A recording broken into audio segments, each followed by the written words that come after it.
अस्सलामुअलैकुम, खुश आमदीद, वेलकम। आप देख रहे हैं डॉक्टर एनर्जी एक्सपर्ट। तो आज की वीडियो भी हस्ब मामूल फ़ेज़ 1 की है। फ़ेज़ 1 में आप सबको पता है कि फ़ेज़ 1 के अंदर तमाम की तमाम वीडियोस मालूमाती हैं। इसके अंदर जनरल नॉलेज को शेयर किया जाता है। तो आज का हमारा टॉपिक है टाइप्स ऑफ सोलर पैनल, कि पैनल की टाइप्स कितनी होती हैं। एक चीज़ याद रखिएगा कि आप जब इसको सर्च करेंगे, गूगल पे सर्च करते हैं या यूट्यूब के मुख्तलिफ़ चैनलों पर इसको सर्च करेंगे कि सोलर टाइप्स कितनी होती हैं, तो आपको मुख्तलिफ़ आपको फ़िगर नज़र आएंगे। कहीं पर आपको 7 नज़र आएंगे, कहीं पर आपको 8 नज़र आएंगे। अब क्योंकि ये किसी सिलेबस का तो हिस्सा है नहीं कि हम भाई उस सिलेबस में जाएं और हम देखें कि टाइप्स ऑफ सोलर कितनी हैं जी, 3 हैं कि 4 हैं कि 5 हैं कि 6 हैं। तो लिहाजा इससे घबराने की बिल्कुल भी ज़रूरत नहीं है। इसकी मैं सादा सी मिसाल आपको देता चलूँ कि आप जैसे पाकिस्तान के अंदर अगर आप अपना एंड्रॉयड मोबाइल इस्तेमाल कर रहे हैं, तो एंड्रॉयड मोबाइल में बहुत सारे मोबाइल आ जाते हैं, मुख्तलिफ़ कंपनीज़ आ जाती हैं।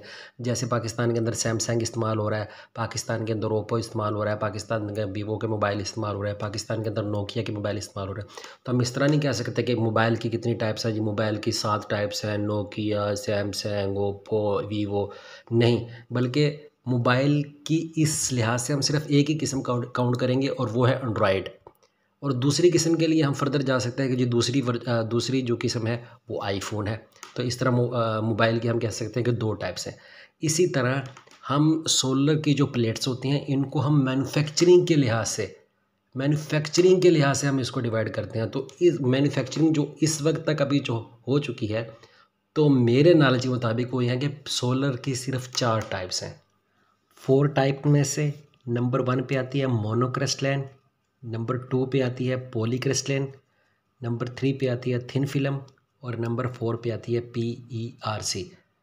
ये 4 टाइप्स हैं जी, और ये मैन्युफैक्चरिंग की बुनियाद पर है, यानी कि चारों की अपनी अपनी मैन्युफैक्चरिंग है और मैन्युफैक्चरिंग के लिहाज से ही इसको डिवाइड कर दिया गया कि इसकी सोलर की 4 टाइप्स हैं। तो सबसे पहले हम मोनोक्रिस्टल को डिफ़ाइन करते हैं कि मोनोक्रिस्टल पैनल क्या होते हैं। तो मोनोक्रिस्टल को हम सिंगल क्रिस्टल भी कहते हैं, सिंगल क्रिस्टल सोलर पैनल भी इनको कहा जाता है।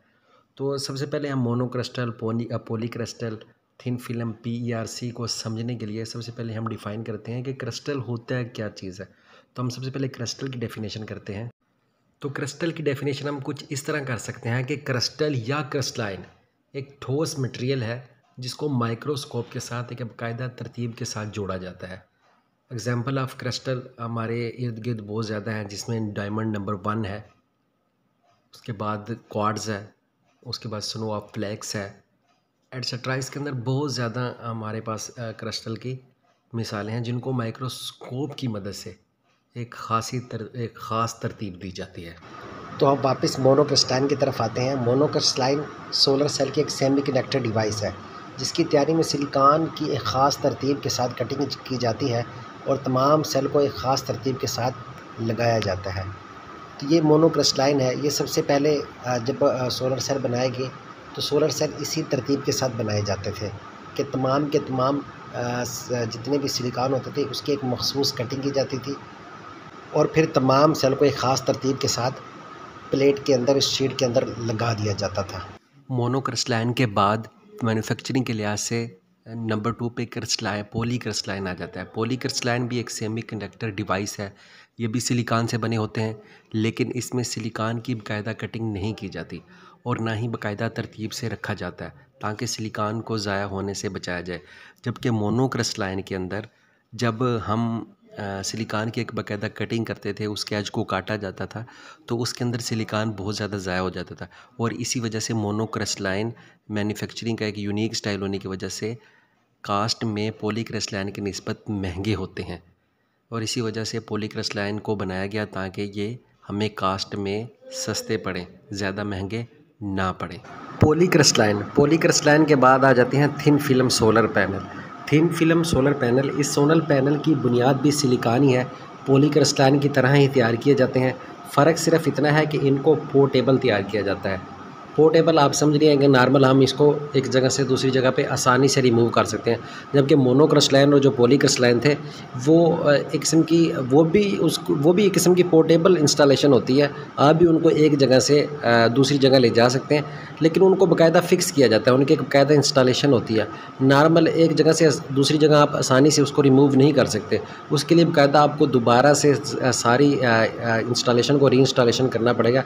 लेकिन जबकि थिन फिल्म सोलर पैनल के अंदर क्या होता है कि आप ये पैनल नॉर्मल पैनल होता है, इसको आप उठा के कहीं भी एक जगह से दूसरी जगह इस्तेमाल किया जाता है। नॉर्मल इसके आगे जो अप्लाइंसेस इस्तेमाल किए जाते हैं वो डीसी अप्लाइंसेस होते हैं, ताकि इस पैनल को एक जगह से दूसरी जगह आसानी से रिमूव किया जा सके।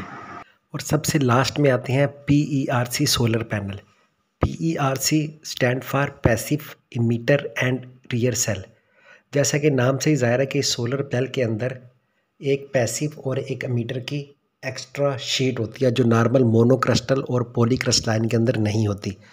होता कुछ इस तरह है कि जो सोलर शीट के अंदर एक तह बिछाते हैं सेल के अंदर, उसके नीचे एक और सेल की तह बिछा दी जाती है। जैसा कि मैं आपको स्लाइड के ऊपर भी नज़र आ रहा है कि पैनल PERC एक किस्म की मोनोक्रिस्टलाइन की एडवांस शक्ल है।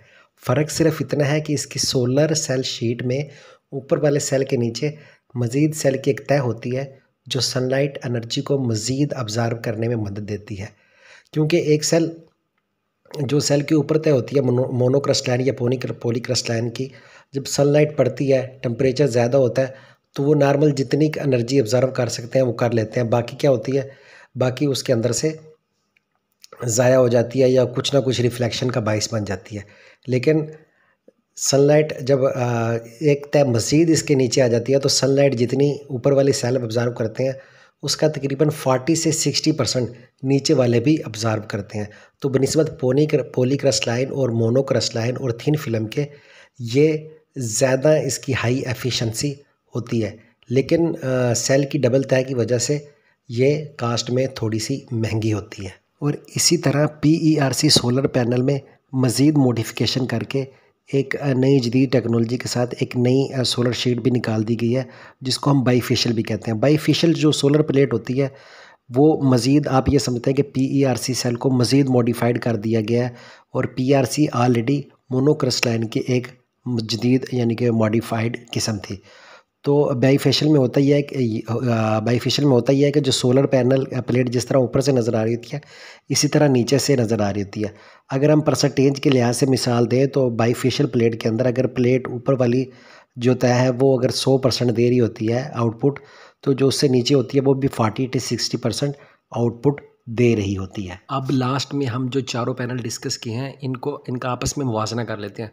नंबर 1 पे सबसे पहले हम एफिशिएंसी देखते हैं। एफिशिएंसी में मोनोक्रिस्टलाइन, क्योंकि सिलिकॉन की इसमें ख़ास किस्म के एज की कटिंग की जाती है, इस वजह से इनकी एफिशिएंसी हाई होती है। जबकि पॉलीक्रिस्टलाइन में सिलिकॉन की बाकायदा कटिंग नहीं की जाती, इस वजह से इनकी एफिशिएंसी लो होती है। नंबर 3 पे थिन फिल्म सिलिकॉन आ जाते हैं, सोलर पैनल आ जाते हैं। इसमें भी सिलिकॉन की बाकायदा कटिंग नहीं होती, ये भी पॉलीक्रिस्टलाइन की तरह होता है। इसमें सिर्फ फ़र्क इतना होता है कि ये पोर्टेबल होते हैं, इस वजह से इनकी एफिशिएंसी भी लो होती है।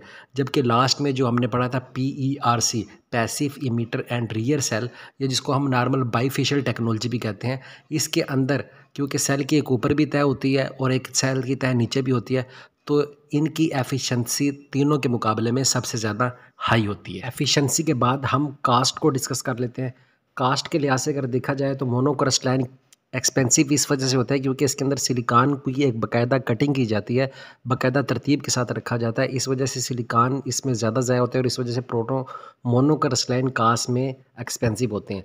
पॉलीक्रिस्टलाइन और थिन फिल्म सोलर पैनल होते हैं, इनके अंदर सिलिकॉन की एक बाकायदा कटिंग नहीं होती और सिलिकॉन भी इतना ज़ाया नहीं होता, इस वजह से ये सस्ते पड़ते हैं। जबकि PERC और बाईफेशियल जो होते हैं, क्योंकि इनके अंदर सोलर सेल की डबल शीट होती है, तो इस वजह से ये बनिस्बत तीनों के सबसे ज़्यादा महंगे होते हैं। अब सबसे पहले हमने एफिशिएंसी तो डिस्कस कर ली कि एफिशिएंसी के लिहाज से कौन से सोलर पैनल कितने अच्छे होते हैं। अब कितने अच्छे होते हैं ये हमें किस तरह पता चलेगा कि हम वो देखेंगे कि एनर्जी ऑब्ज़र्व की कैपेसिटी सबसे ज़्यादा किसकी है। सनलाइट की जो रोशनी पड़ती है उससे कौन सा पैनल कितनी बिजली पैदा कर रहा है। तो सबसे पहले मोनोक्रिस्टलाइन है। मोनोक्रिस्टलाइन की जो कैपेसिटी है वो 17 to 22% है। अब 17 to 22% ये है कि जितनी सूरज की रोशनी पड़ती है, अगर 100% रोशनी की सूरज की रोशनी पड़ रही है तो वो उसका वो स्टार 17 to 22% जो है ना वो ऑब्ज़र्व करता है।